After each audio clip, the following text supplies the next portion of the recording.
नमस्कार प्रेक्षकांनो, ठरलं तर या मालिकेचा 8 ऑगस्टचा भाग खूपच जास्त धमाकेदार होणार आहे आणि या मालिकेचा स्पेशल प्रोमो आलेला आहे बरं का. या प्रोमोमध्ये आपल्याला पाहायला मिळणार आहे की मधुभाऊंना सायलीने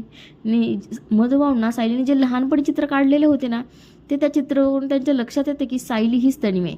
तर घडलं असं की सगळेजण मधुभाऊंच्या आश्रमाच्या ओपनिंगसाठी गेलेले असतात.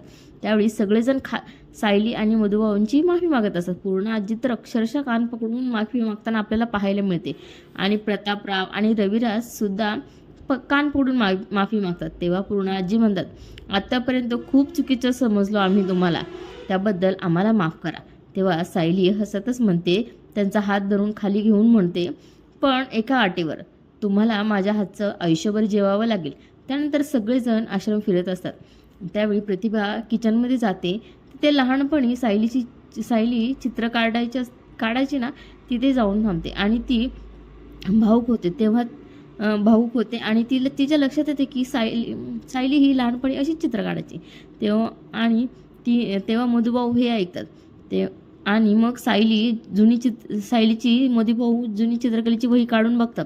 त्यात सेम तसंच चित्र असतं आणि ते विचार करतात की त्या भिंतीवरचं चित्र प्रियाने नाही तर सायलीने काढले आहे आणि त्यांच्या हे लक्षात येते की सायली हीच प्रतिभाची मुलगी आहे. आता मधुभाऊ लगेच सगळ्यांना सायली तन्वी असल्याचं सत्य सांगणार का, हे पाहणे मात्र रंजकच ठरणार आहे.